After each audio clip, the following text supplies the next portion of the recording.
നമസ്കാരം. PS ട്രിക്സിൻ്റെ ഏറ്റവും പുതിയ വീഡിയോയിലേക്ക് എല്ലാ കൂട്ടുകാർക്കും സ്വാഗതം. അപ്പം ഇന്നത്തെ ഈ വീഡിയോ നമ്മൾ ചർച്ച ചെയ്യുന്നത് നമ്മുടെ ഭരണഘടനയുമായി ബന്ധപ്പെട്ടിട്ടുള്ള PS ഇതുവരെ ചോദിച്ച ചോദ്യങ്ങളും അവയുടെ അനുബന്ധ വിവരങ്ങളുമാണ്.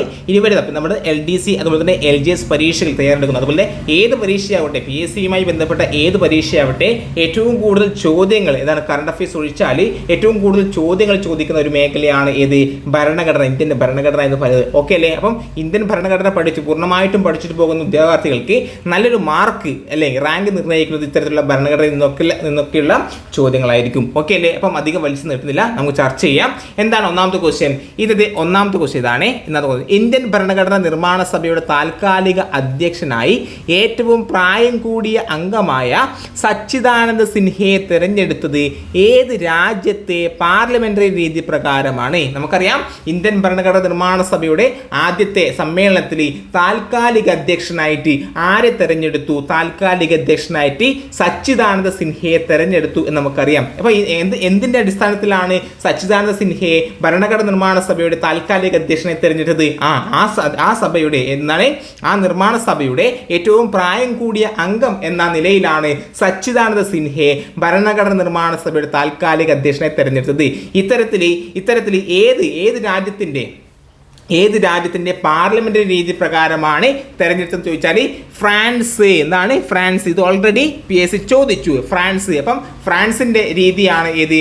ഒരു സംഘം ചേരുമ്പോൾ ആ സംഘത്തിലെ ഏറ്റവും മുതിർന്ന അംഗത്തെ പ്രായം കൂടി ഏറ്റവും മുതിർന്ന അംഗത്തെ താൽക്കാലിക അധ്യക്ഷനായി നിയമിക്കണം എന്ന ആശയം കടം കൊണ്ടത് ഫ്രാൻസിൽ നിന്നുമാണ്. ഓക്കെ അല്ലേ? ഇനി രണ്ടാമത്തെ ക്വസ്റ്റ്യൻ ആണ്, ഭരണഘടനാ നിർമ്മാണ സഭയെ ഇന്ത്യയിലെ ഒരു പ്രധാന വർഗത്തെ മാത്രം പ്രതിനിധാനം ചെയ്ത സംഘടന എന്ന് വിശേഷിപ്പിച്ച ആരാണ്? അത് വിൻസ്റ്റൺ ചർച്ചിലാണ്. ആരാണ്? Winston Churchill. അപ്പം വിൻസ്റ്റൺ ചർച്ചിൽ എന്താണ് പറഞ്ഞത്? ഇന്ത്യൻ ഭരണഘടനാ നിർമ്മാണ സഭയെ എന്താണ് പറഞ്ഞത്? ഇന്ത്യൻ ഭരണഘടനാ നിർമ്മാണ സഭ ഒരു പ്രധാന വർഗത്തെ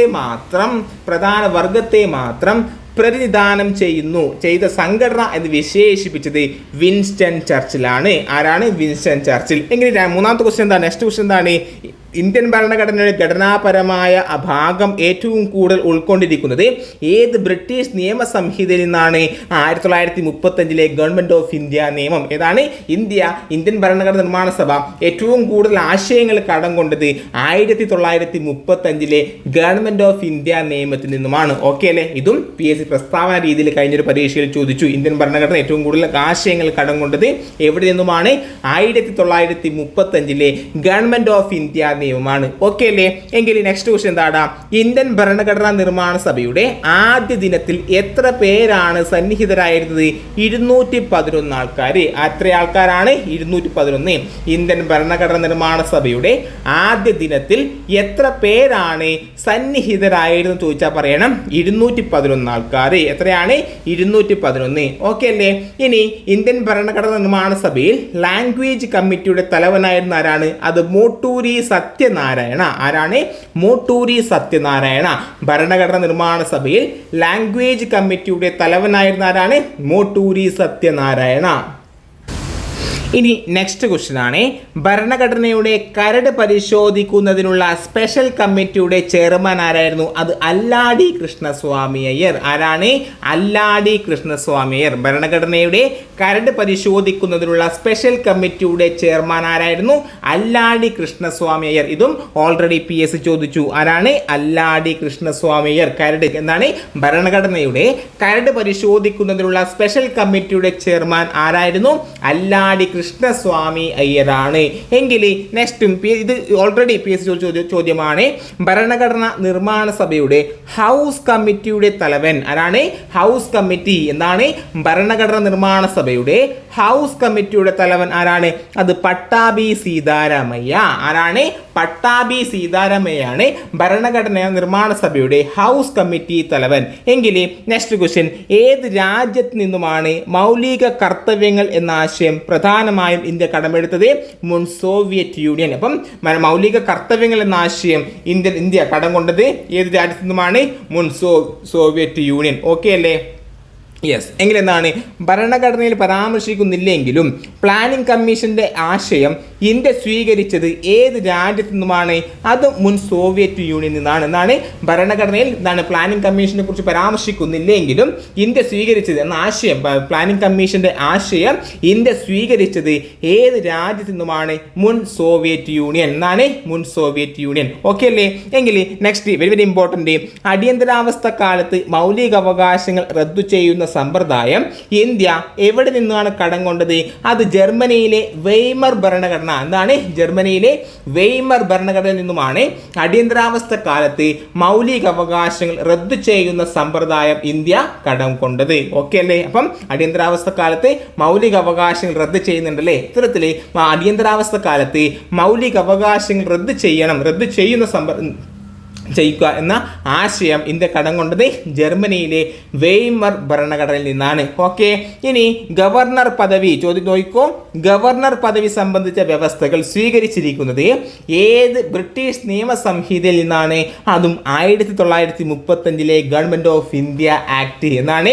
ഗവർണർ പദവി സംബന്ധിച്ച വ്യവസ്ഥകൾ ഇന്ത്യ സ്വീകരിച്ചത് ഏത് നിയമസംഹിതയിൽ നിന്നാണ്? അത് 1935 ഗവൺമെന്റ് ഓഫ് ഇന്ത്യ ആക്ട് ആണ്. എങ്കിൽ നെക്സ്റ്റ് പറയട്ടെ, ഇന്ത്യയിലെ പ്രധാനമന്ത്രി പദവിക്ക് സാദൃശ്യം ഏത് രാജ്യത്തിൻ്റെതുമായിട്ടാണ്? ബ്രിട്ടൻ. ഇന്ത്യയിലെ പ്രധാനമന്ത്രി പദവിക്ക് സാദൃശ്യം ഏത് രാജ്യത്തിൻ്റെതായിട്ടാണ്? ബ്രിട്ടൻ. ഓക്കെ അല്ലേ? ഇനി തെരഞ്ഞെടുപ്പ് കമ്മീഷൻ, എന്താണ് തെരഞ്ഞെടുപ്പ് കമ്മീഷൻ എന്ന ആശയം ഇന്ത്യ കടമെടുത്തതും അതും ബ്രിട്ടനിൽ നിന്നാണ്. ഇവിടെ നിന്നുമാണ് ബ്രിട്ടൻ. തെരഞ്ഞെടുപ്പ് കമ്മീഷൻ എന്ന ആശയം ഇന്ത്യ കടമെടുത്തത് എവിടെ നിന്നാണ്? അത് ബ്രിട്ടനിൽ നിന്നാണ്. ഇനിയോ പ്രധാനമന്ത്രി എന്ന ആശയം കടം കൊണ്ടതോ? അതും ബ്രിട്ടനിൽ നിന്നാണ്. ഓക്കെ, ഇനി പാർലമെന്റിന്റെ ഉപരിസഭയായ രാജ്യസഭ സംസ്ഥാനങ്ങളെയാണ് പ്രതിനിധാനം ചെയ്യുന്നത്.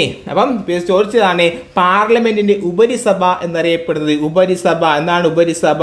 ഉപരിസഭ രാജ്യസഭ, ഉപരിസഭ രാജ്യസഭ, അധോസഭ ലോകസഭ. ഉപരിസഭ എന്നറിയപ്പെടുന്നത് രാജ്യസഭ, എന്നാൽ അധോസഭ എന്നറിയപ്പെടുന്നത് ലോകസഭയാണ്. അങ്ങനെയാണെങ്കിൽ പാർലമെന്റിന്റെ ഉപരിമണ്ഡലമായ രാജ്യസഭ സംസ്ഥാനങ്ങളെയാണ് പ്രതിനിധാനം ചെയ്യുന്നത്. ഈ ആശയത്തിന് ഇന്ത്യ കടപ്പെട്ടത് ഏത് രാജ്യത്തോടാണ്? യെസ്, എവിടെയാണ്? USA. ഏത് രാജ്യത്തോടാണ്? USA. ഓക്കെ അല്ലേ? ഇനി നെക്സ്റ്റ് ക്വസ്റ്റ്യൻ, നിയമത്താൽ സ്ഥാപിതമായ നടപടിക്രമം എന്ന ആശയത്തിന് ഇന്ത്യ കടപ്പെട്ടത് ഏത് രാജ്യത്തോടാണ്? അതും USA ആണ്. നിയമത്താൽ സ്ഥാപിതമായ നടപടിക്രമം എന്ന ആശയത്തിന് ഇന്ത്യക്ക് കടപ്പാട് ഏത് രാജ്യത്തോടാണ്? USA. ഓക്കെ അല്ലേ? ഇനി ശക്തമായ കേന്ദ്രത്തോടു കൂടിയ ഫെഡറേഷൻ എന്ന ആശയത്തിന് ഇന്ത്യ കടപ്പെട്ടിരിക്കുന്നത് ഏത് രാജ്യത്തോടാണ്? അത് കാനഡയാണ്. ഇതാണ് കാനഡ. ശക്തമായ കേന്ദ്രത്തോടു കൂടിയ ഫെഡറേഷൻ എന്ന ആശയത്തിന് ഇന്ത്യ കടപ്പെട്ടിരിക്കുന്നത് ഏത് രാജ്യത്തോടാണ്? കാനഡയാണ്. യെസ്. ഇനി നെക്സ്റ്റ് വെരി ഇമ്പോർട്ടൻറ്റ്, യെസ് എന്താണ് next question, very very important. Indian ഭരണഘടനയെ ബാർഗെയിനിങ് ഫെഡറിസം, എന്താണ് ഇന്ത്യൻ ഭരണഘടനയെ ബാർഗെയിനിങ് ഫെഡറിസം എന്ന് വിശേഷിപ്പിച്ചത് ആരാടാ? അത് മോറിസ് ജോൺസ്. ആരാണ്? Morris Jones. ഇന്ത്യൻ ഭരണഘടനയെ ബാർഗെയിനിങ് ഫെഡറിസം എന്ന് വിശേഷിപ്പിച്ചത് മോറിസ് ജോൺസ് ആണ്. ആരാണ്? Morris John's. എങ്കിൽ PSC ചോദിച്ച് തയഞ്ഞൊരു ക്വസ്റ്റ്യൻ ആണ്. ഇന്ത്യൻ ഭരണഘടനയുടെ താക്കോൽ എന്നറിയപ്പെടുന്നതാണ്. അത് ആമുഖം എന്നാണ്. ഇന്ത്യൻ ഭരണഘടനയുടെ താക്കോൽ എന്നറിയപ്പെടുന്നത് ഇന്ത്യൻ ഭരണഘടനയുടെ ആമുഖമാണ്. എങ്കിൽ ഭരണഘടനയുടെ ജീവൻ എന്ന് വിശേഷിപ്പിക്കപ്പെടുന്നതും അതും ആമുഖമാണ്. അപ്പം ഭരണഘടനയുടെ താക്കോൽ എന്നറിയപ്പെടുന്നത് ഭരണഘടനയുടെ ആമുഖമാണ്. അതുപോലെ തന്നെ ഭരണഘടനയുടെ ജീവൻ എന്ന് വിശേഷിപ്പിക്കപ്പെടുന്നത് ഏതാണ്? അതും ആമുഖമാണ്. ഇതാണ് ആമുഖം. എങ്കിൽ ഇന്ത്യൻ ഭരണഘടനയെ ബാർഗെയിനിങ് ഫെഡറിസം എന്ന് വിശേഷിപ്പിച്ചത് മോറിസ് ജോൺസ്. ഓക്കെ, ഇനി നെക്സ്റ്റ് ക്വസ്റ്റ്യൻ എന്താണ്? ആമുഖം ഭേദഗതി ചെയ്ത ശേഷം ഇന്ത്യ എപ്രകാരമുള്ള രാജ്യമാണെന്നാണ് ആമുഖം വ്യക്തമാക്കുന്നത്? യെസ്, എന്താണ്? Sovereign democratic socialist secular republic എന്നാണ് ആമുഖം. ഭരണഘടനയ്ക്ക് ശേഷം ആമുഖം ഭരണഘടനയ്ക്ക് ശേഷം എപ്രകാരമുള്ള രാജ്യമാണെന്നാണ് ആമുഖം വ്യക്തമാക്കുന്നത്. അപ്പം എന്താണ് ഇന്ത്യ ഒരു സോവറിയൻ ഡെമോക്രാറ്റിക് സോഷ്യലിസ്റ്റ് സെക്യുലർ റിപ്പബ്ലിക് ആണ്. ഓക്കെ അല്ലേ? എങ്കിൽ ഇന്ത്യൻ നെക്സ്റ്റ് ക്വസ്റ്റ്യൻ ആണ്, ഭരണഘടനയുടെ ഒന്നാം ഭാഗം എന്തിനെ കുറിച്ചാണ് പ്രതിപാദിക്കുന്നത്? യൂണിയനെ കുറിച്ചും പ്രദേശങ്ങളെ കുറിച്ചും. ഇതും ഒരു ചോദ്യമാണ്. ഇന്ത്യൻ ഭരണഘടനയുടെ ഭാഗം 1 എന്തിനെ കുറിച്ചാണ് പ്രതിപാദിക്കുന്നത്? യൂണിയനെ കുറിച്ചും പ്രദേശങ്ങളെ കുറിച്ചും. എങ്കിൽ രണ്ടാം ഭാഗം എന്തിനാണ് പ്രതിപാദിക്കുന്നത്? പൗരത്വം. PSC ചോദിച്ചത് ഇങ്ങനെയാണ്, പൗരത്വത്തെ കുറിച്ച് പ്രതിപാദിക്കുന്ന ഭരണഘടനയുടെ ഭാഗം ഏതാണ്? അത് രണ്ടാം ഭാഗമാണ്. ഭരണഘടനയുടെ രണ്ടാം ഭാഗം എന്തിനെ കുറിച്ച് പ്രതിപാദിക്കുന്നു? പൗരത്വം. എങ്കിൽ മൗലിക കർത്തവ്യങ്ങളെ കുറിച്ച് ഏത് ഭാഗത്താണ് പ്രതിപാദിക്കുന്നത്? 4A. മൗലിക കർത്തവ്യങ്ങൾ 4A. മൗലിക പൗരത്വം രണ്ടാം ഭാഗം, യൂണിയനെ കുറിച്ചും പ്രദേശങ്ങളെ കുറിച്ചും പ്രതിപാദിക്കുന്നത് ഒന്നാം ഭാഗം. ഓക്കെ അല്ലേ? എങ്കിൽ ഇന്ത്യയുടെ പ്രഥമ പൗരൻ ആരാടാ? അത് രാഷ്ട്രപതി. എന്നാണ് ഇന്ത്യയുടെ പ്രഥമ പൗരൻ രാഷ്ട്രപതിയാണെങ്കിൽ സംസ്ഥാനത്തെ പ്രഥമ പൗരൻ ആരാണ്? അത് ഗവർണറാണ്. സംസ്ഥാനത്തെ പ്രഥമ പൗരൻ ആരാണ്? അത് ഗവർണറാണ്. എങ്കിൽ ഇന്ത്യയിലെ ദ്വിതീയ പൗരൻ എന്താണ്? ഇന്ത്യയിലെ ദ്വിതീയ പൗരൻ ആരാണ്? അത് ഉപരാഷ്ട്രപതിയാണ്. തെറ്റിപ്പോകല്ലേ? പ്രഥമ പൗരൻ, ഇന്ത്യയിലെ പ്രഥമ പൗരൻ രാഷ്ട്രപതി, ദ്വിതീയ പൗരൻ ഉപരാഷ്ട്രപതി, സംസ്ഥാനത്തെ പ്രഥമ പൗരൻ ഗവർണർ. ഓക്കെ. ഇനി ഈ 2019 പൗരത്വ ഭേദഗതി നിയമം രാഷ്ട്രപതി ഒപ്പുവെച്ച തീയതി ഇത് ചോദിച്ചു 2019 ഡിസംബർ 12. എന്താണ് 2019 ഡിസംബർ 12? 2019 പൗരത്വ ഭേദഗതി നിയമം രാഷ്ട്രപതി ഒപ്പുവെച്ചതെന്നാണ്. അത് 2019 ഡിസംബർ 12. ഇനി ഇന്ത്യൻ പൗരന് എത്ര മൗലിക അവകാശങ്ങളുണ്ടാ നിലവിൽ? 6 മൗലിക അവകാശങ്ങൾ ഉണ്ടായിരുന്നു. എങ്കിൽ എത്ര മൗലിക അവകാശങ്ങൾ ഓൾറെഡി ഉണ്ടായിരുന്നു? ഭരണഘടന നിലവിൽ വരുമ്പോൾ 7 മൗലിക അവകാശങ്ങൾ ഉണ്ടായിരുന്നു. സ്വത്തവകാശം നിലവിൽ എടുത്തു കഴിഞ്ഞു. സ്വത്തവകാശം മൗലിക അവകാശമല്ല, നിലവിൽ സ്വത്തവകാശം എന്നാണ്, ഒരു നിയമാവകാശമാണ്. ഓക്കെ അല്ലേ? ഇനി മൗലിക അവകാശങ്ങളുടെ നട്ടെല്ല് എന്ന് വിശേഷിപ്പിക്കപ്പെടുന്ന അവകാശം എന്ന് ചോദിച്ചാൽ പറയണം, അത് സ്വാതന്ത്ര്യത്തിനുള്ള അവകാശം. അനുച്ഛേദം 19-22. ഓക്കെ അല്ലേ? അപ്പം മൗലിക അവകാശങ്ങളുടെ നട്ടെല്ല് എന്ന് വിശേഷിപ്പിക്കപ്പെടുന്ന അവകാശം ഏത്? അത് സ്വാതന്ത്ര്യത്തിനുള്ള അവകാശം. പ്രതിപാദിക്കുന്ന അനുച്ഛേദം 19 മുതൽ 22 വരെയാണ്. എങ്കിൽ സ്വാതന്ത്ര്യത്തിന്റെ വിളക്കുകൾ എന്നറിയപ്പെടുന്നത് മൗലിക അവകാശങ്ങളാണ്. സ്വാതന്ത്ര്യത്തിന്റെ വിളക്കുകൾ എന്നറിയപ്പെടുന്നത് മൗലിക അവകാശങ്ങളാണ്. മൗലിക അവകാശങ്ങൾ നടപ്പാക്കാൻ സുപ്രീം കോടതി പുറപ്പെടുവിക്കുന്ന എന്ന് പറയാം റിട്ട്. എന്താണ്? മൗലിക അവകാശങ്ങൾ നടപ്പാക്കാൻ സുപ്രീം കോടതി എന്താണ് പുറപ്പെടുവിക്കുന്നത്? റിട്ട്. അപ്പം സുപ്രീം കോടതിക്ക് മൗലിക അവകാശം നടപ്പിലാക്കാൻ വേണ്ടിയിട്ട് സുപ്രീം കോടതിയും ഹൈക്കോടതിയും എന്ത് പുറപ്പെടുവിക്കും? റിട്ട് പുറപ്പെടുവിക്കും. ഓക്കെ അല്ലേ? ഇനി ബഹുമതികളുടെ റദ്ദാക്കൽ ഏത് മൗലിക അവകാശത്തിന്റെ ഭാഗമാണ്? അത് സമത്വത്തിനുള്ള അവകാശം. ബഹുമതികളുടെ റദ്ദാക്കൽ ഏത് മൗലിക അവകാശത്തിന്റെ ഭാഗമാണ്? അത് സമത്വത്തിനുള്ള അവകാശം. എങ്കിൽ വിവേചനം നിരോധിക്കൽ ഏത് മൗലിക അവകാശത്തിന്റെ ഭാഗമാണ്? അതും സമത്വത്തിനുള്ള അവകാശം. അപ്പം ബഹുമതികളുടെ റദ്ദാക്കൽ, വിവേചനം നിരോധിക്കൽ എന്നിവ ഏത് ഏത് അവകാശത്തിന്റെ ഭാഗമാണ്? സമത്വത്തിന്റെ അവകാശം. ഓക്കെ അല്ലേ? ഇനി നിയമവാഴ്ച എന്ന ആശയം ഊർജ്ജം ഉൾക്കൊണ്ടിരിക്കുന്നത് ഏത് അനുച്ഛേദത്തിൽ നിന്നുമാണ്? നിയമവാഴ്ച എന്ന ആശയം ഊർജ്ജം ഉൾക്കൊണ്ടിരിക്കുന്നത് ഏത് അനുച്ഛേദത്തിൽ നിന്നുമാണ്? ഒരു മിനിറ്റ്. 14. ഏതാണ്? 14. ഓക്കെ അല്ലേ? ഇനി സ്ത്രീകൾ, കുട്ടികൾ എന്നിവർക്കായി പ്രത്യേക നിയമ സംരക്ഷണത്തിന് വ്യവസ്ഥ ചെയ്യുന്ന അനുച്ഛേദമാണ് 15-3. ഇമ്പോർട്ടൻ്റ് എന്നാണ്. സ്ത്രീകൾ, കുട്ടികൾ എന്നിവർക്കായി പ്രത്യേക നിയമ സംരക്ഷണത്തിന് വ്യവസ്ഥ ചെയ്യുന്ന അനുച്ഛേദമാണ് 15-3. എത്രയാണ്? 15-3. എങ്കിൽ വിദേശ രാഷ്ട്രങ്ങൾ നൽകുന്ന സ്ഥാനമാനങ്ങൾ ഇന്ത്യൻ പൗരന് സ്വീകരിക്കുന്നത് വിലക്കുന്നത് എന്താണ്? വിദേശ രാഷ്ട്രങ്ങൾ നൽകുന്ന സ്ഥാനമാനങ്ങൾ ഇന്ത്യൻ പൗരന്മാർ സ്വീകരിക്കുന്നത് വിലക്കുന്ന അനുച്ഛേദം ഏതാണെന്ന് ചോദിച്ചാൽ പറയണം 18-2. ഏതാണ്? 18-2. ഇന്ത്യൻ വിദേശ രാഷ്ട്രങ്ങളെ എന്താണ് ഇന്ത്യൻ പൗരന്മാർക്ക് നൽകുന്ന ഇതില്ലേ എന്താണ് സ്ഥാനമാനങ്ങൾ അത് വിലക്കുന്നത് ഏത് അനുച്ഛേദ പ്രകാരമാണ് ചോദിച്ചാൽ പറയണം 15-ൽ 2 15-ൽ 2. ഇനി നെക്സ്റ്റ് ക്വസ്റ്റ്യൻ എന്താണ്? ഇന്ത്യൻ ഭരണഘടനയിൽ പത്രപ്രവർത്തനത്തിനുള്ള സ്വാതന്ത്ര്യത്തെക്കുറിച്ച് പ്രതിപാദിക്കുന്ന അനുച്ഛേദം ഏതാണ്? അനുച്ഛേദം പ്രതിപാദിച്ചില്ല. പത്രസ്വാതന്ത്ര്യത്തിന് ബാധകമായത് എന്ന് കരുതപ്പെടുന്ന അനുച്ഛേദം 19 ഏതാണ്? 19. ഇന്ത്യൻ ഭരണഘടനയിൽ പത്രപ്രവർത്തനത്തിനുള്ള സ്വാതന്ത്ര്യത്തെക്കുറിച്ച് പ്രതിപാദിക്കുന്നില്ല, പകരം പത്രസ്വാതന്ത്ര്യത്തിന് ബാധകമായത് എന്ന് കരുതപ്പെടുന്ന അനുച്ഛേദമാണ് 19. ഓക്കെ അല്ലേടാ? ഇനി ഇന്ത്യയിലുള്ള പൗരന്മാർക്കും പൗരന്മാരല്ലാത്തവർക്കും ബാധകമായ ഭരണഘടനാ അനുച്ഛേദമാണ് 21. PSC ചോദിച്ചു എന്താണ്? ഇന്ത്യയിലുള്ള പൗരന്മാർക്കും പൗരന്മാരല്ലാത്തവർക്കും ബാധകമായ ഭരണഘടനാ അനുച്ഛേദം ഏതാണ്? 21. എങ്കിൽ വിദ്യാഭ്യാസത്തിനുള്ള അവകാശവുമായി ബന്ധപ്പെട്ട ഭരണഘടനാ അനുച്ഛേദങ്ങൾ ഏതെന്ന് ചോദിച്ചാൽ പറയണം. അത് 21 അതുപോലെ തന്നെ 51 വിദ്യാഭ്യാസത്തിനുള്ള അവകാശവുമായി ബന്ധപ്പെട്ട ഭരണഘടനാ അനുച്ഛേദങ്ങളാണ് 21 51 ഓക്കെ അല്ലേ? ഇനി ചില പ്രത്യേക കേസുകളിൽ അറസ്റ്റിനും തടങ്കലിനും എതിരെയുള്ള സംരക്ഷണത്തെക്കുറിച്ച് പ്രതിപാദിക്കുന്ന അനുച്ഛേദം 22. അപ്പം ചില കരുതൽ തടങ്കലിനെ കുറിച്ച് പ്രതിപാദിക്കുന്നത് 22. അപ്പം യെസ് എന്താണ്?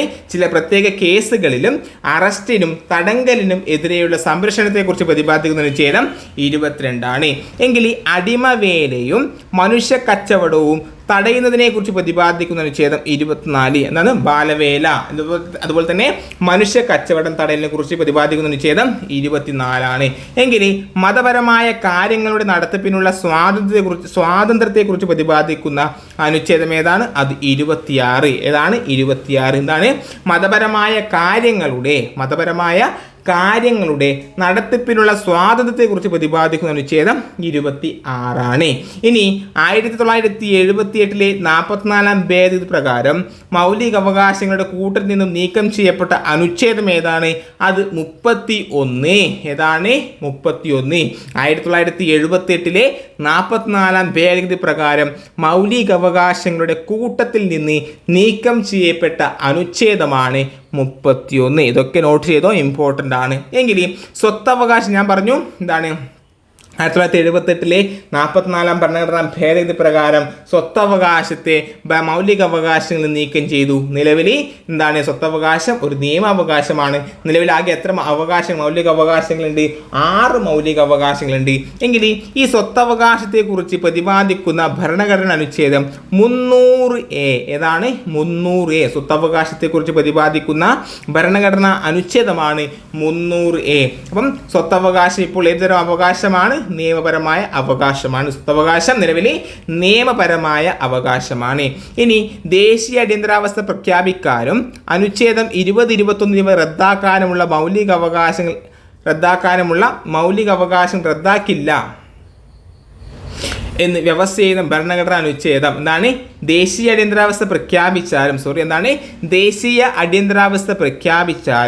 അനുച്ഛേദം 20, 21 എന്നിവ പ്രകാരമുള്ള മൗലിക അവകാശങ്ങൾ റദ്ദാക്കില്ല എന്ന് വ്യവസ്ഥ ചെയ്ത ഭരണഘടനാ ഭേദഗതി 44 ഭരണഘടനാ ഭേദഗതിയാണ്. ഓർത്തുവെച്ചോ, ദേശീയ അടിയന്തരാവസ്ഥ പ്രഖ്യാപിച്ചാലും അനുച്ഛേദം 20, 21 എന്നിവ പ്രകാരമുള്ള മൗലിക അവകാശങ്ങൾ റദ്ദാക്കില്ല എന്ന് വ്യവസ്ഥ ചെയ്ത ഭരണഘടനാ ഭേദഗതിയാണ് 44 ഭരണഘടനാ ഭേദഗതി. ഓക്കെ അല്ലേ? ഇനി ആർട്ടിക്കിൾ 14 പ്രകാരമുള്ള നിയമത്തിന് മുന്നിൽ തുല്യത എന്ന ഭരണഘടനാ തത്വത്തിൽ ഇളവ് ലഭിക്കുന്ന പദവി ആരാണ്? അത് രാഷ്ട്രപതിയാണ്. ആരാണ്? രാഷ്ട്രപതി. ആർട്ടിക്കിൾ 14 പ്രകാരമുള്ള നിയമത്തിന് മുന്നിൽ തുല്യത എന്ന ഭരണഘടനാ തത്വത്തിന് ഇളവ് ലഭിക്കുന്ന പദവിയാണ് ഏത്? രാഷ്ട്രപതി. ഓക്കെ അല്ലേ? ഇനി ഇന്ത്യയിൽ വോട്ടവകാശം ഓൾറെഡി ചോദിച്ചു. ഇന്ത്യയിൽ വോട്ടവകാശം ഏത് തരം അവകാശത്തിന് ഉദാഹരണമാണ്? അത് ഭരണഘടനാപരമായ അവകാശമാണ്. അപ്പം നിലവിൽ ഇന്ത്യയിൽ വോട്ടവകാശം എന്നത് എന്താണ്? അത് ഭരണഘടനാപരമായ അവകാശമാണ്. ഓക്കെ അല്ലേ? ഇനി ഈ നിർദ്ദേശക തത്വങ്ങളുടെ ലക്ഷ്യം എന്താണ്? ക്ഷേമരാഷ്ട്രം. അപ്പം നിർദ്ദേശക തത്വങ്ങളുടെ ലക്ഷ്യം എന്താണ്? അത് ക്ഷേമരാഷ്ട്രമാണ്. ഓക്കെ അല്ലേ? ഇനി നിർദ്ദേശതത്വങ്ങൾ രാഷ്ട്രം നിർദ്ദേശതത്വങ്ങൾ ഇന്ത്യ കടം കൊണ്ടിരിക്കുന്നത് അയർലൻഡിൽ നിന്നാണ്. നിർദ്ദേശകതത്വങ്ങൾ ഇന്ത്യ കടം കൊണ്ടിരിക്കുന്നത് അയർലൻഡിൽ നിന്നുമാണ്. എവിടെ നിന്നാണ് പ്രസ്തുത ആശയം അയർലൻഡ് സ്വീകരിച്ചത്? അപ്പം ഇന്ത്യ സ്വീകരിച്ചത് എന്താണ്? നിർദ്ദേശതത്വങ്ങൾ എന്ന ആശയം ഇന്ത്യ സ്വീകരിച്ചത് അയർലൻഡിൽ നിന്നാണ്. എങ്കിൽ ചോദ്യം ഇതാണ്, അയർലൻഡ് സ്വീകരിച്ചത് എന്താണ്? നിർദ്ദേശതത്വങ്ങൾ എന്ന ആശയം അയർലൻഡ് സ്വീകരിച്ചത് എവിടെ നിന്നുമാണെന്ന ചോദ്യം. അത് വെരി ഇമ്പോർട്ടൻ്റ്, നല്ലൊരു ക്വസ്റ്റ്യൻ ആണ്. എവിടെ നിന്നുമാണ്? അത് സ്പാനിഷ് ഭരണഘടനയിൽ നിന്നാണ്. സ്പാനിഷ് ഭരണഘടന ഏതാണ്? സ്പാനിഷ് ഭരണഘടന. ഓക്കെ അല്ലേ? ഇനി നിയമനിർമ്മാണം നടത്തുമ്പോൾ നിർദ്ദേശ തത്വങ്ങൾ സ്റ്റേറ്റ് പ്രയോഗിക്കണം എന്ന് അനുശാസിക്കുന്ന ആർട്ടിക്കിൾ ഏതാണ്? അത് 37 നിയമനിർമ്മാണം നടത്തുമ്പോൾ നിർദ്ദേശ തത്വങ്ങൾ സ്റ്റേറ്റ് പ്രയോഗിക്കണം എന്ന് അനുശാസിക്കുന്ന ആർട്ടിക്കിൾ ഏതാണ്? അത് 37 ഓക്കെ അല്ലേ?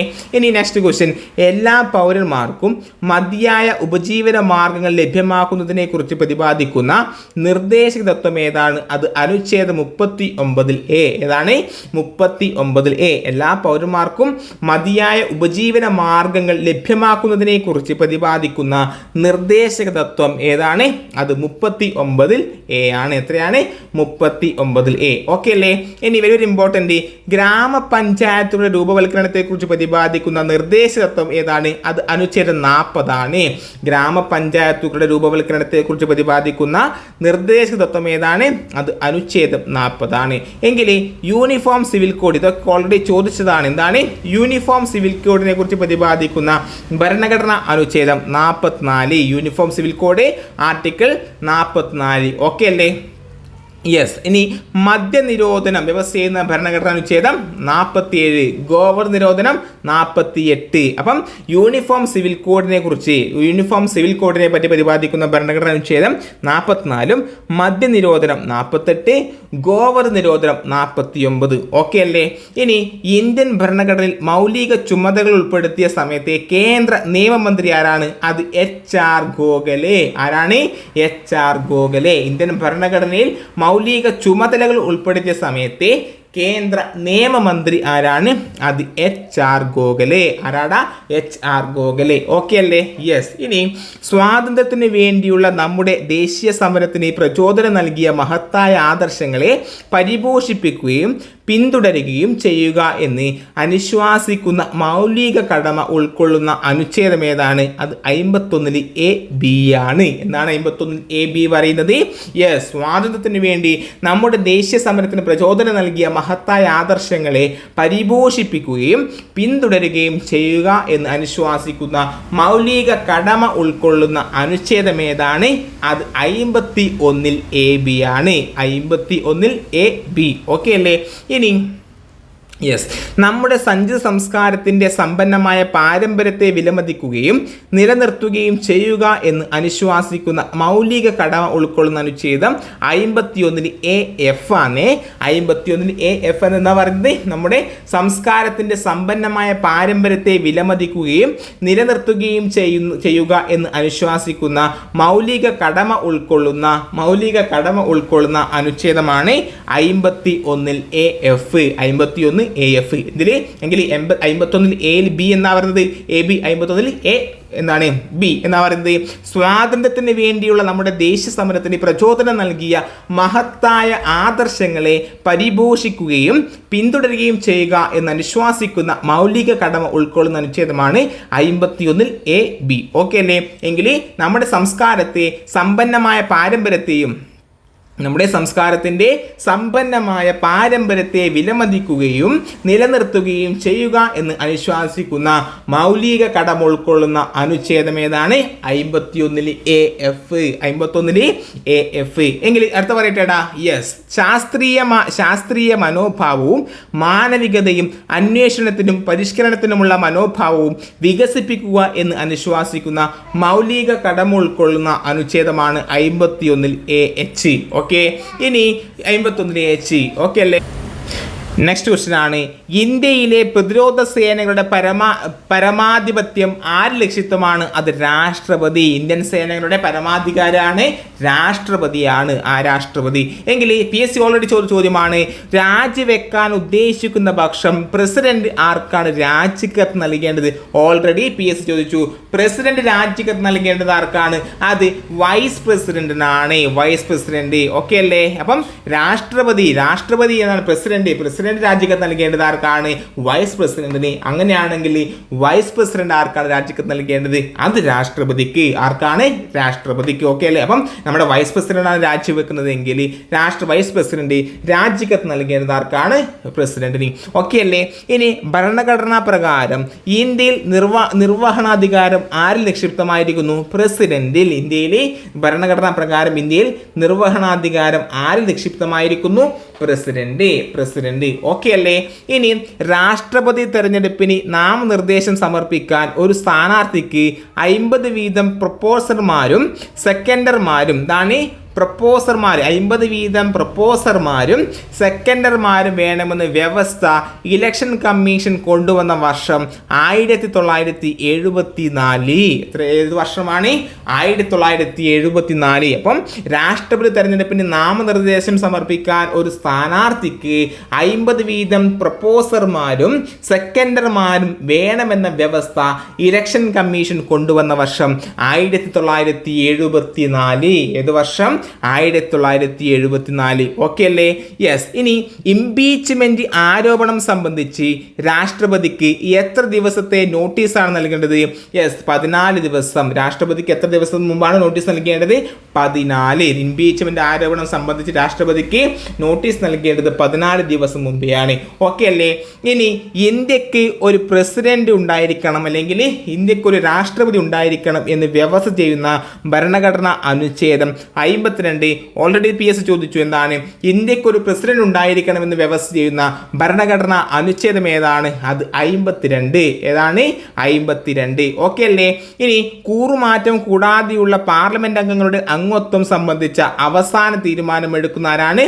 അതും രാഷ്ട്രപതിയാണ്. കൂറുമാറ്റം കൂടാതെയുള്ള പാർലമെന്റ് അംഗങ്ങളുടെ അംഗത്വം സംബന്ധിച്ച അവസാന തീരുമാനമെടുക്കുന്നത് ആരാണ്? അത് രാഷ്ട്രപതി. അപ്പം 52 പറഞ്ഞത് ഇന്ത്യക്ക് ഒരു രാഷ്ട്രപതി വേണം എന്ന് വ്യവസ്ഥ ചെയ്ത അനുച്ഛേദം 52. ഓക്കെ അല്ലേ? യെസ്. ഇനി ഇന്ത്യൻ പ്രസിഡന്റിനെ തൽസ്ഥാനത്ത് നിന്നും നീക്കം ചെയ്യുന്ന നടപടിക്രമമായ ഇംപീച്ച്മെന്റിനെ കുറിച്ച് പ്രതിപാദിക്കുന്ന ഭരണഘടനാ അനുച്ഛേദം 61. അതും ചോദിച്ചു. എന്താണ്? ഇന്ത്യൻ പ്രസിഡന്റിനെ തൽസ്ഥാനത്ത് നിന്നും നീക്കം ചെയ്യുന്ന നടപടിക്രമത്തെ എന്ത് പറയാം? ഇംപീച്ച്മെന്റ് എന്ന് പറയുന്നു. ഇത്തരത്തിൽ ഈ ഇംപീച്ച്മെന്റിനെ കുറിച്ച് പ്രതിപാദിക്കുന്ന ഭരണഘടനാ അനുച്ഛേദമാണ് 61. എത്രയാണ്? 61. ഓക്കെ അല്ലേ? യെസ്. ഇനി ലോകത്തിലെ രാഷ്ട്രത്തലവന്മാരുടെ വസതികളിൽ വലുപ്പത്തിൽ 2ാം സ്ഥാനമുള്ളത് ആർക്കാണ്? അത് ഇന്ത്യക്കാണ്. ഓക്കെ അല്ലേ? യെസ്, രാഷ്ട്രപതി ഭവൻ. ഓക്കെ. ഇനി ഇറ്റാലിയൻ പ്രസിഡന്റിന്റെ ഔദ്യോഗിക വസതിയായ ക്യുറിനൽ പാലസ് ആണ് ലോകത്തെ ഏറ്റവും വലുത്. ഏതാണ്? ഇറ്റാലിയൻ പ്രസിഡന്റിന്റെ ഔദ്യോഗിക വസതിയായ ക്യുറിനൽ പാലസ് ആണ് ലോകത്തെ ഏറ്റവും വലുത്. 2ാം സ്ഥാനം രാഷ്ട്രപതി ഭവൻ. ഓക്കെ അല്ലേ? ഇനി ഇതിൽ ഓർത്തിരിക്കേണ്ട മറ്റൊരു കാര്യം ഇതാണ്, ഏത് നിയമത്തിന്റെ കാർബൺ കോപ്പി എന്നാണ് നിർദ്ദേശ തത്വങ്ങൾക്ക് എതിരായ പ്രധാന വിമർശനം? 1935 ഗവൺമെന്റ് ഓഫ് ഇന്ത്യ ആക്ട്. അപ്പം 1935 ഗവൺമെന്റ് ഓഫ് ഇന്ത്യ ആക്ടിന്റെ കാർബൺ കോപ്പി എന്നാണ് നിർദ്ദേശ തത്വങ്ങളെ പരാമർശിച്ചത്. ഓക്കെ അല്ലേ? ഇനി സംസ്ഥാനങ്ങളുടെ പേര് മാറ്റാൻ അധികാരം ആർക്കാണ്? ഇതൊക്കെ ചോദിക്കാം. പാർലമെന്റിനാണ് സംസ്ഥാനങ്ങളുടെ പേര് മാറ്റാൻ അധികാരം. ഒരു സംസ്ഥാനത്തിന്റെ പേര് മാറ്റാൻ അധികാരം ആർക്കാണ്? പാർലമെന്റിന്. ഓക്കെ അല്ലേ? ഇനി ഇന്ത്യൻ ഭരണഘടനയെ ഫെഡറൽ ഇൻഫോം എന്താണ്? ഇന്ത്യൻ ഭരണഘടനയെ ഫെഡറൽ ഇൻഫോം, അതുപോലെ തന്നെ യൂണിറ്ററി ഇൻ സ്പിരിറ്റ് എന്ന് വിലയിരുത്തിയതാരാണ്? BN ബാനർജിയാണ്. ആരാണ്? BN ബാനർജി. ഓക്കെ അല്ലേ? ഇനി രാഷ്ട്രപതി ഭവനിൽ 2023 സ്ഥാപിതമായ ട്രൈബൽ ആർട്ട് ഗാലറിയാണ് ജൻജാതിയ ദർപ്പൺ. ഏതാണ്? ജൻജാതിയ ദർപ്പൺ. അപ്പോൾ രാഷ്ട്രപതി ഭവനിൽ 2023 സ്ഥാപിതമായ ട്രൈബൽ ആർട്ട് ഗാലറിയാണ് ജൻജാതീയ ദർപ്പൺ. ഇനി വൈസ് പ്രസിഡന്റിനെ തിരഞ്ഞെടുക്കുന്നത് ആരാണ്? പാർലമെന്റിലെ ഇരുസഭകളിലെയും അംഗങ്ങൾ. കഴിഞ്ഞൊരു പരീക്ഷയിൽ പ്രസ്താവന രീതി ചോദിച്ചതാണ്. എന്താണ് ഈ വൈസ് പ്രസിഡന്റിനെ തിരഞ്ഞെടുക്കുന്നത്? ആരൊക്കെ ചേർന്നാണ്? പാർലമെന്റിന്റെ ഇരുസഭകളിലെയും അംഗങ്ങൾ ചേർന്നാണ് വൈസ് പ്രസിഡന്റിനെ നിയമിക്കുന്നത്. ഓക്കെ അല്ലേ? ഇനി നമ്മൾ നേരത്തെ പഠിച്ചു ഇന്ത്യക്കൊരു രാഷ്ട്രപതി വേണം എന്ന് പ്രതിപാദിക്കുന്ന അനുച്ഛേദം 52 പഠിച്ചൂലേ? എങ്കിൽ ഇന്ത്യക്കൊരു ഉപരാഷ്ട്രപതി ഉണ്ടായിരിക്കണം, ഇന്ത്യക്ക് ഒരു ഉപരാഷ്ട്രപതി ഉണ്ടായിരിക്കണം എന്ന് പ്രതിപാദിക്കുന്ന അനുച്ഛേദമാണ് 63. എങ്കിൽ 61 എന്താണ് പറഞ്ഞത്? ഇംപീച്ച്മെന്റ്, രാഷ്ട്രപതിയുടെ ഇംപീച്ച്മെന്റിനെ കുറിച്ച് പ്രതിപാദിക്കുന്നത് 61 ആണെങ്കിൽ ഇന്ത്യക്കൊരു ഉപരാഷ്ട്രപതി ഉണ്ടായിരിക്കണം എന്ന് പറയുന്ന അനുച്ഛേദം 63. ഓക്കെ അല്ലേ? ഇനി ഇന്ത്യൻ കൗൺസിൽ ഫോർ കൾച്ചറൽ റിലേഷൻസിന്റെ അധ്യക്ഷനാരാണ്? അത് രാഷ്ട്രപതിയല്ല, വൈസ് പ്രസിഡന്റ്, ഉപരാഷ്ട്രപതിയാണ്. ആരാണ്? ഇന്ത്യൻ കൗൺസിൽ ഫോർ കൾച്ചറൽ റിലേഷൻസിന്റെ അധ്യക്ഷനാരാണ്? Vice president. ആരാണ്? Vice president. എങ്കിൽ ക്യാബിനറ്റിന്റെ സുരക്ഷാ സമിതിയുടെ തലവനാരാണ്? അത് പ്രധാനമന്ത്രിയാണ്. ക്യാബിനറ്റിന്റെ സുരക്ഷാ സമിതിയുടെ തലവനാരാണ്? പ്രധാനമന്ത്രി. ഇനി ഇന്ത്യൻ പാർലമെന്റിൽ ഗവൺമെന്റിന്റെ മുഖ്യ വക്താവും അതും പ്രധാനമന്ത്രിയാണ്. ഇന്ത്യൻ പാർലമെന്റിൽ ഗവൺമെന്റിന്റെ മുഖ്യ വക്താവ് ആരാണ്? അത് പ്രധാനമന്ത്രിയാണ്. ഓക്കെ. ഇനി appointments committee of the cabinet തലവനാരാണ്? അത് പ്രധാനമന്ത്രിയാണ്. അപ്പോയിന്റ്മെന്റ്സ് കമ്മിറ്റി ഓഫ് ദി ക്യാബിനറ്റിന്റെ തലവൻ പ്രധാനമന്ത്രിയാണ്. ഇനി ഇന്ത്യയിലെ സ്പീക്കർ പദവിക്ക് സാദൃശ്യം ഏത് രാജ്യത്തിൻ്റെതുമായിട്ടാണ്? ബ്രിട്ടൻ. അപ്പം സ്പീക്കർ എന്ന ആശയം, ഇന്ത്യൻ ഭരണഘടന സ്പീക്കർ എന്ന ആശയം കടം കൊണ്ടത് ഏത് രാജ്യത്തു നിന്നുമാണ്? ബ്രിട്ടൻ. ഓക്കെ അല്ലേ? ഇനി ലോകസഭയുടെ പ്രോട്ടേം സ്പീക്കർ ആർക്ക് മുമ്പാകെയാണ് സത്യപ്രതിജ്ഞ ചെയ്യുന്നത്? അത് രാഷ്ട്രപതിക്ക് മുമ്പിൽ. ഓക്കെ അല്ലേ? അപ്പം ലോകസഭയുടെ പ്രോട്ടേം സ്പീക്കർ ആർക്ക് മുമ്പിലാണ് സത്യപ്രതിജ്ഞ ചെയ്യുന്നത്? അത് രാഷ്ട്രപതി. ആർക്ക് മുന്നിലാണ്? രാഷ്ട്രപതി. ഓക്കെ. ഇനി ലോകസഭയിൽ കാസ്റ്റിംഗ് വോട്ട് പ്രയോഗിക്കാൻ അധികാരമുള്ളത് ആർക്കാണ്? അത് സ്പീക്കർക്കാണ്. ആർക്കാണ്? സ്പീക്കർക്ക്. അപ്പം ലോകസഭയിലെ കാസ്റ്റിംഗ് വോട്ട് പ്രയോഗിക്കാൻ അധികാരമുള്ളത് ആർക്കെന്ന് ചോദിച്ചാൽ പറയണം അത് സ്പീക്കർക്കാണ്, സ്പീക്കർക്ക്. എങ്കിൽ ലോകസഭയുടെ പ്രോട്ടേം സ്പീക്കർ ആർക്ക് മുൻപാകെയാണ് സത്യപ്രതിജ്ഞ ചെയ്യുന്നതെന്ന് ചോദിച്ചാൽ അത് രാഷ്ട്രപതി. ഓക്കെ. ഇനി ഒരു ബില്ല്, ഇതൊക്കെ PSC ചോദിച്ചതാണ്, PYQ ആണ്. ഒരു ബില്ല് മണി ബില്ലാണോ എന്ന് തീരുമാനിക്കുന്ന ആരാണ്? അത് സ്പീക്കറാണ്. ഒരു ബില്ല് മണി ബില്ലാണോ എന്ന് തീരുമാനിക്കുന്ന ആരാണ്? സ്പീക്കറാണ്, സ്പീക്കർ. എങ്കിൽ റൂൾസ് കമ്മിറ്റിയുടെ എക്സ് ഒഫീഷ്യോ അധ്യക്ഷൻ ആരാണ്? അതും സ്പീക്കറാണ്. റൂൾസ് കമ്മിറ്റിയുടെ എക്സ് ഒഫീഷ്യോ അധ്യക്ഷൻ ആരാണ്? അത് സ്പീക്കറാണ്. ഇനി പുതിയ സംസ്ഥാനങ്ങൾ രൂപവൽക്കരിക്കാൻ ആർക്കാണ് അധികാരം? അതും പാർലമെന്റിനാണ്. അപ്പോൾ സംസ്ഥാനത്തിന്റെ പേര് മാറ്റാൻ ആർക്കാണ് അധികാരം? അത് പാർലമെന്റിനാണ്. അതുപോലെ തന്നെ പുതിയ സംസ്ഥാനങ്ങൾ രൂപവൽക്കരിക്കാൻ ആർക്കാണ് അധികാരം? അതും പാർലമെന്റിനാണ്. ഇനി പാർലമെന്റ് സമ്മേളിക്കാത്തപ്പോൾ പ്രസിഡന്റിന് പുറപ്പെടുവിക്കാവുന്ന ഉത്തരവാണ് ഓർഡിനൻസ്. എന്താണ് ഓർഡിനൻസ്? പാർലമെന്റ് സമ്മേളിക്കാത്തപ്പോൾ പ്രസിഡന്റ് പുറപ്പെടുവിക്കുന്ന ഉത്തരവെന്താണ്? ഓർഡിനൻസ്. ഇനി പാർലമെന്റ് നടപടിക്രമങ്ങളിൽ ശൂന്യവേള എന്ന സമ്പ്രദായം ഇന്ത്യ ആരംഭിച്ച വർഷം 1962. ഏത് വർഷം? 1962. പാർലമെന്റ് നടപടിക്രമങ്ങളിൽ ശൂന്യവേള എന്ന സമ്പ്രദായം ഇന്ത്യയിൽ ആരംഭിച്ച വർഷം 1962. ഓക്കെ അല്ലേ? ഇനി സ്വന്തമായി നിയമനിർമ്മാണ സഭ ഇല്ലാത്ത കേന്ദ്രഭരണ പ്രദേശങ്ങളിലെ നിയമങ്ങൾക്ക് അംഗീകാരം നൽകുന്നത് ആരാണ്? അത് പാർലമെന്റ് ആണ്. ആരാണ്? പാർലമെന്റ്. എന്നാണ് സ്വന്തമായി നിയമനിർമ്മാണ സഭ ഇല്ലാത്ത കേന്ദ്രഭരണ പ്രദേശങ്ങളിലെ നിയമങ്ങൾക്ക് അംഗീകാരം നൽകുന്നത് ആരെന്ന് ചോദിച്ചാൽ പറയണം അത് പാർലമെന്റ് ആണ്. ആരാണ്? പാർലമെന്റ്. ഓക്കെ അല്ലേ? ഇനി പാർലമെന്റിന്റെ ക്വാറം വ്യവസ്ഥ ചെയ്യുന്ന ഭരണഘടന അനുച്ഛേദം 100 ആണ്. പാർലമെന്റിന്റെ ക്വാറം വ്യവസ്ഥ ചെയ്യുന്ന ഭരണഘടന അനുച്ഛേദം 100. ഓക്കെ അല്ലേ? ഇനി ഭരണഘടന പ്രകാരം ഇന്ത്യൻ പാർലമെന്റിലെ പരമാവധി നോമിനേറ്റഡ് അംഗങ്ങൾ എത്രയാണ്? 12. ഏതാണ്? 12. ഭരണഘടന പ്രകാരം ഇന്ത്യൻ പാർലമെന്റിലെ പരമാവധി നോമിനേറ്റഡ് അംഗങ്ങൾ 12 ആണ്. അതുപോലെ തന്നെ പാർലമെന്റിലെ ക്വാറം വ്യവസ്ഥ ചെയ്യുന്ന ഭരണഘടന അനുച്ഛേദം 100. ഓക്കെ അല്ലേടാ? യെസ്. എങ്കിൽ പാർലമെന്റിന്റെ സംയുക്ത സമ്മേളനത്തിൽ ബില്ലുകൾ പാസ്സാക്കാൻ വേണ്ട ഭൂരിപക്ഷം കേവല ഭൂരിപക്ഷം മതി. അപ്പം നമ്മുടെ പാർലമെന്റിലെ സംയുക്ത സമ്മേളനത്തിൽ ഒരു ബില്ല് പാസ്സാക്കാൻ വേണ്ട ഭൂരിപക്ഷം എന്താണ്? ഒരു കേവല ഭൂരിപക്ഷം മതി. ഓക്കെ അല്ലേ?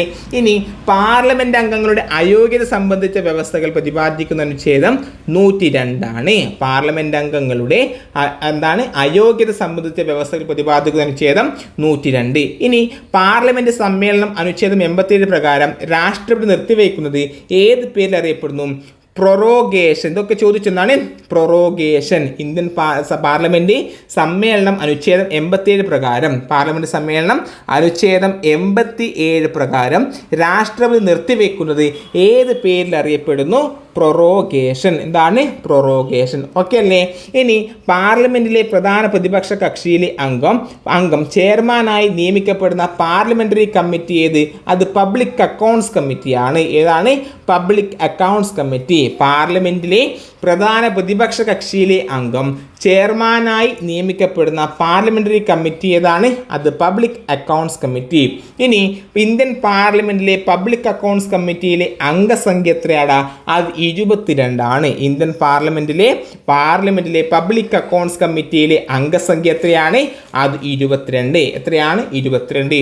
ഇനി ഇന്ത്യൻ ഭരണഘടനയുടെ ഏത് അനുച്ഛേദ പ്രകാരമാണ് പാർലമെന്റിന്റെ ഇരുസഭകളുടെയും സംയുക്ത സമ്മേളനം വിളിച്ചു കൂട്ടുന്നത്? അത് 108. ഇന്ത്യൻ ഭരണഘടനയുടെ ഏത് അനുച്ഛേദ പ്രകാരമാണ് പാർലമെന്റിന്റെ ഇരുസഭകളുടെയും സംയുക്ത സമ്മേളനം വിളിച്ചു ചേർക്കുന്നത് എന്ന് ചോദിച്ചാൽ പറയണം അനുച്ഛേദം 108. ഏതാണ്? 108. എങ്കിൽ ഇന്ത്യ ഗവൺമെന്റിന്റെ ചെലവുകൾ നിയന്ത്രിക്കാനുള്ള അധികാരം ആരിൽ നിക്ഷിപ്തമാക്കിയിരിക്കുന്നു? പാർലമെന്റിൽ. ആരാണ്? പാർലമെന്റ്. ഇന്ത്യ ഗവൺമെന്റിന്റെ ചെലവുകൾ നിയന്ത്രിക്കാനുള്ള അധികാരം ആരിൽ നിക്ഷിപ്തമാണ്? പാർലമെന്റിൽ. ഓക്കെ അല്ലേ? ഇനി പൗരാവകാശം സംബന്ധിച്ച നിയമങ്ങളെ നിയന്ത്രിക്കാൻ ഭരണഘടന ആർക്കാണ് അധികാരം നൽകുന്നത്? അതും പാർലമെന്റ്. ഇതൊക്കെ പഠിക്കണേ. പ്രസ്താവന രീതിയിൽ ചോദിക്കാൻ ഏറെ സാധ്യതയില്ല. ഇതൊക്കെ ചോദിച്ചിട്ടുണ്ട്. എന്താണ്? ഇന്ത്യൻ ഗവൺമെന്റിന്റെ ചെലവുകൾ നിയന്ത്രിക്കാനുള്ള അധികാരം ആരിൽ നിക്ഷിപ്തമാണ്? പാർലമെന്റിൽ. അതുപോലെ തന്നെ പൗരാവകാശം, ഇതൊക്കെ ചോദിച്ചെന്നാണ്. പൗരാവകാശം സംബന്ധിച്ച നിയമങ്ങളെ നിയന്ത്രിക്കാൻ ഭരണഘടന ആർക്കാണ് അധികാരം നൽകിയിരിക്കുന്നത്? പാർലമെന്റ്. ആർക്കാണ്? പാർലമെന്റ്. ഓക്കെ അല്ലേ? ഇനി പാർലമെന്റ് അംഗങ്ങൾ ചർച്ചകളെ തന്ത്രമായി നീട്ടിക്കൊണ്ടുപോകുന്നതിന്റെ പേര് ഫിലിബൂസ്റ്ററിംഗ് എന്നാണ്. ഫിലിബൂസ്റ്ററിംഗ് ചോദിക്കാം. എന്താണ്? പാർലമെന്റ് അംഗങ്ങൾ ചർച്ചയെ പാർലമെന്റ് അംഗങ്ങൾ തന്ത്രപരമായി നീട്ടിക്കൊണ്ടുപോകുന്നതിന്റെ പേരാണ് ഫിലിബൂസ്റ്ററിംഗ്. എന്താണ്? ഫിലിബൂസ്റ്ററിംഗ്. നമ്മൾ എന്താ പ്രൊറോഗേഷൻ എന്ന് പറഞ്ഞാൽ എന്താണ്? പ്രൊറോഗേഷൻ എന്താണ്? പാർലമെന്റ് സമ്മേളനം അനുച്ഛേദം 87 പ്രകാരം രാഷ്ട്രപതി നിർത്തിവെക്കുന്നത് ഏത് പേരിൽ അറിയപ്പെടുന്നു? പ്രൊറോഗേഷൻ. എങ്കിൽ എന്താണ്? ഫിലിബൂസ്റ്ററിംഗ്. പാർലമെന്റ് അംഗങ്ങൾ ചർച്ചകളെ തന്ത്രപരമായി നീട്ടിക്കൊണ്ടുപോകുന്നതിന്റെ പേരാണ് ഫിലിബൂസ്റ്ററിംഗ്. ഓക്കെ. എങ്കിൽ സുപ്രീം കോടതി ജഡ്ജിയെ സ്ഥാനത്ത് നിന്നും നീക്കം ചെയ്യാൻ ആർക്കാണ് അധികാരം? അത് പാർലമെന്റിന്. ചോദിച്ചു. എന്താണ്? സുപ്രീം കോടതി ജഡ്ജിയെ സ്ഥാനത്ത് നിന്നും നീക്കം ചെയ്യാൻ ആർക്കാണ് അധികാരം? പാർലമെന്റ്. ഓക്കെ അല്ലേ? ഇനി ഈ കഴിഞ്ഞ പരീക്ഷയിൽ ചോദിച്ചതാണ്. പാർലമെന്റിന്റെ സംയുക്ത സമ്മേളനം വിളിച്ചു ചേർക്കുന്ന ആരാണ്? രാഷ്ട്രപതി. പാർലമെന്റിലെ ഇരുസഭകളുടെയും സംയുക്ത സമ്മേളനം വിളിച്ചു ചേർക്കുന്ന ആരാണ്? അത് രാഷ്ട്രപതി. ആരാണ്? രാഷ്ട്രപതി. ഇനി ഏത് അനുച്ഛേദ പ്രകാരമാണ് രാഷ്ട്രപതി പാർലമെന്റ് സമ്മേളനം അനിശ്ചിതകാലത്തേക്ക് നിർത്തിവെക്കുന്നത്? അത് ആർട്ടിക്കിൾ 85. എന്താണ്? ആർട്ടിക്കിൾ 85. അപ്പം ഏത് അനുച്ഛേദ